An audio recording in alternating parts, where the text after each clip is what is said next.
The gaming industry as we know it today was heavily influenced and refined by an event now known as the North American video game crash of 1983.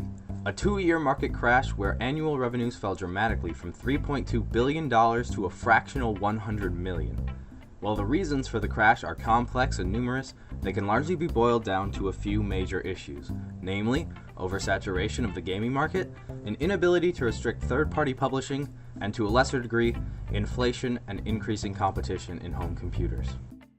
And it all starts with a little company we know as Atari. In the early days of the industry, Atari was a gaming pioneer, a cornerstone of the market.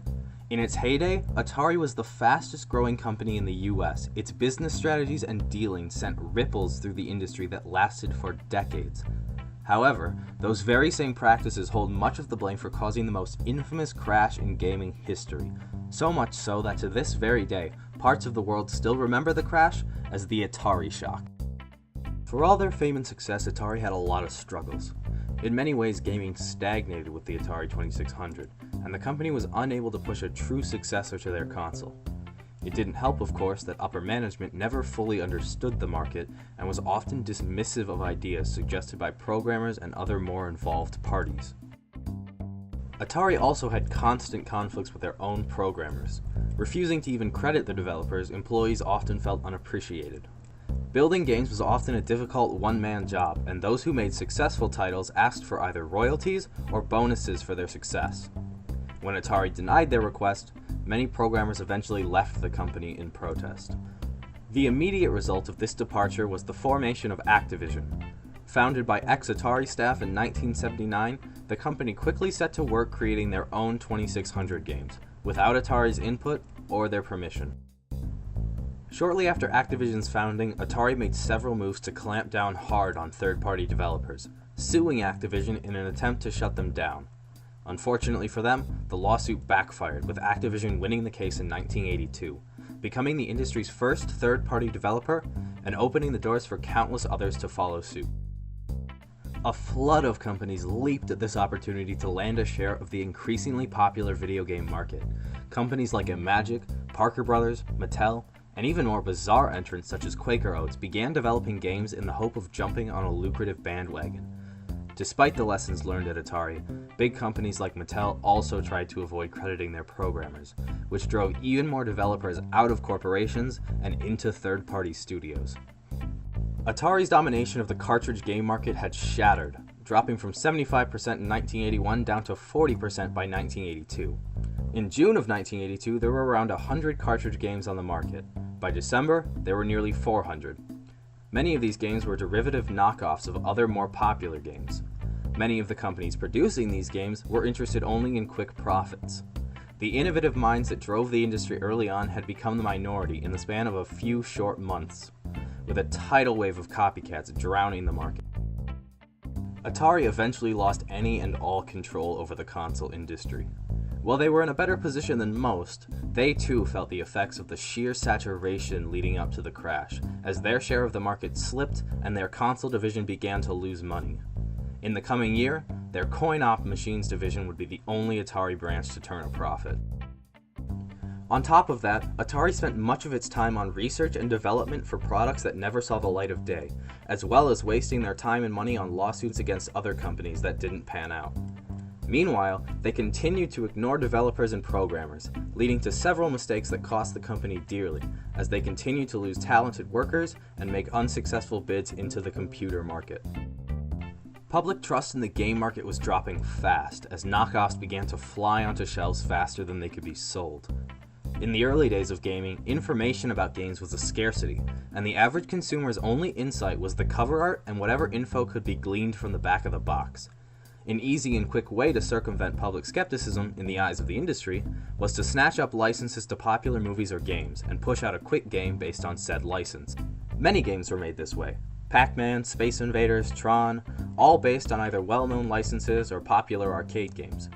While some of these games, including Pac-Man, are well known for their critical and commercial failures, the most famous licensed game on the Atari 2600 was without a doubt E.T., the Extraterrestrial. It was developed in just a little over a month, a harrowing deadline even for the time. Yet the game was hotly anticipated as a big Christmas release.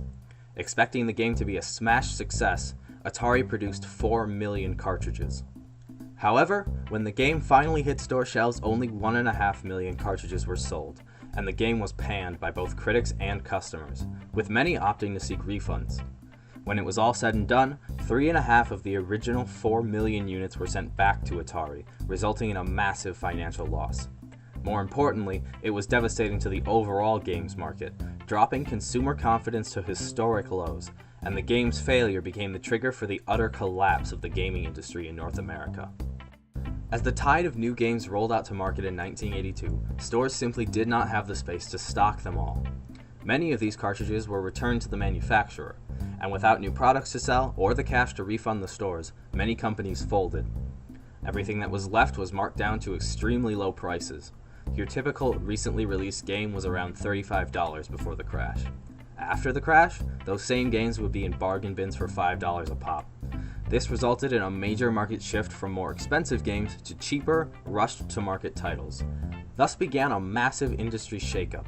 Companies like Magnavox pulled out of the gaming industry.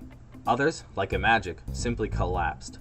When the dust settled, North American retailers had all but abandoned video games, choosing to vastly reduce their stock of both consoles and games, or stop selling them altogether, leaving the once booming industry on life support. It wouldn't be until 1985 that gaming came back in a big way with the NES. Fighting back against consumer mistrust and retailer skepticism, Nintendo took its beloved Japanese Famicom and rebranded it as an entertainment system for North American audiences, hoping to skirt around the negative connotations of a gaming device. The console was now a control deck, and video games were now called game packs. And it worked! The NES was wildly popular, and Nintendo can claim major responsibility in the revival of the North American games industry. The rebranding of the product was only one step. Nintendo's salvation of the market was based on two new ways of doing things.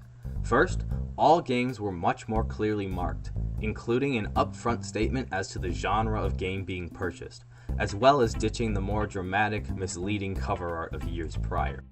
Secondly, Nintendo learned from Atari's mistakes and came down hard on third-party publishing, implementing a lockout chip that ensured no third party could produce games without Nintendo's approval and quality assurance. This practice became known as the Nintendo Seal of Quality, which was proudly stamped on every game released for the system. If there's anything the industry learned from the crash, it was that regulating third-party developers was crucial to a healthy market.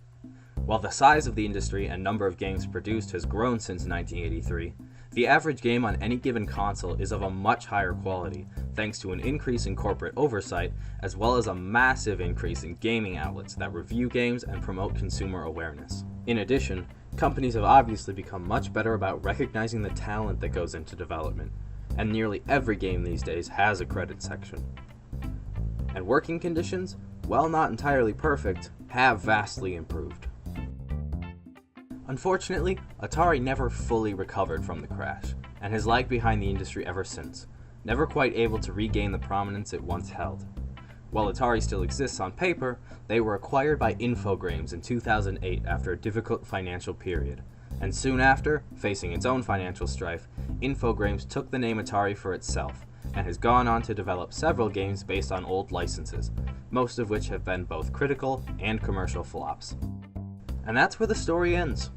The North American video game crash was certainly one of, if not the, defining moment of the industry in many ways.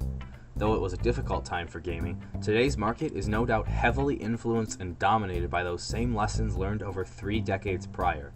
So in a way, Atari is still relevant to the games industry. The precedents they set charted a course for gaming that continues on to this very day, and we can thank them for that, at the very least. Though they may not be quite so eager to take credit for it.